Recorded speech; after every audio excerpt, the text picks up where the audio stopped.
السلام علیکم دوستوں، کیا حال چال ہے؟ میں آپ کو آج اپنے مختلف غزلوں میں دو اشعار سناؤں گا۔ پہلا مسئلہ ہے، کوئی مقام کوئی مرتبہ نہیں رہتا، کوئی مقام کوئی مرتبہ نہیں رہتا، سو عاشقی میں خدا بھی خدا نہیں رہتا۔ کوئی مقام کوئی مرتبہ نہیں رہتا، سو عاشقی میں خدا بھی خدا نہیں رہتا، سو عاشقی میں خدا بھی خدا نہیں رہتا۔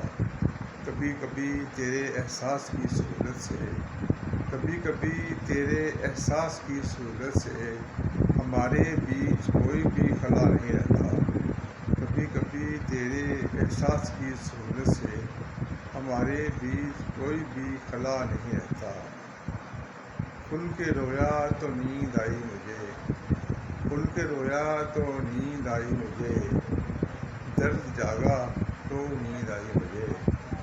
کھل کے رویا تو نیند آئی مجھے، درد جاگا تو نیند آئی مجھے۔ میں تیرے ہجر کے پڑاؤ میں، میں تیرے ہجر کے پڑاؤ میں تھک کے بیٹھا تو نیند آئی مجھے۔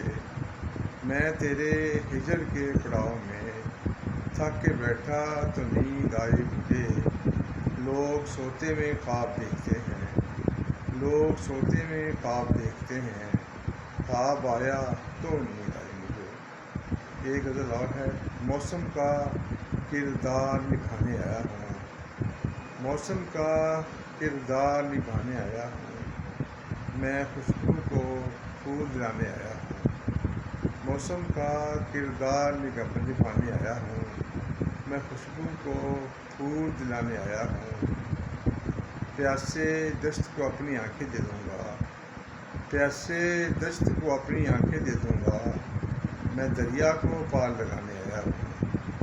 پیاسے دشت کو اپنی آنکھیں دے دوں گا، میں دریا کو پار لگانے آیا ہوں۔ میرے غزل اور کے چند اشعار ہیں۔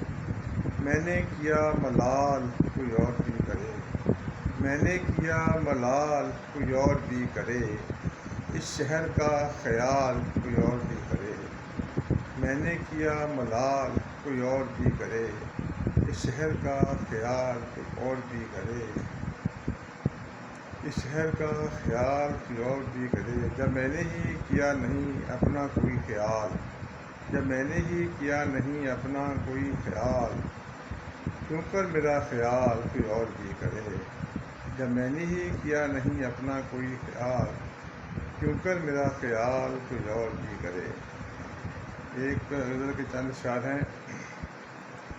ڈوبتے تیرتے تنکے کا سہارا لے کر، ڈوبتے تیرتے تنکے کا سہارا لے کر میں اتر آیا ہوں دریا میں کنارہ لے کر، میں اتر آیا ہوں دریا میں کنارہ لے کر۔ ایک آواز بھٹکنے نہیں دیتی مجھ کو، ایک آواز بھٹکنے نہیں دیتی مجھ کو، اجلتا ہے میرے ساتھ ستارہ لے کر، اجلتا ہے میرے ساتھ ستارہ لے کر۔ لوگ آپ پوچھتے ہیں چاکے گریباں کا سبب، لوگ آپ پوچھتے ہیں چاکے گریباں کا سبب، میں تو بدنام ہوا نام تمہارا لے کر۔ بہت شکریہ، بہت مہربانی۔ امید ہے کہ آپ کو شاعری اچھی لگی ہوگی۔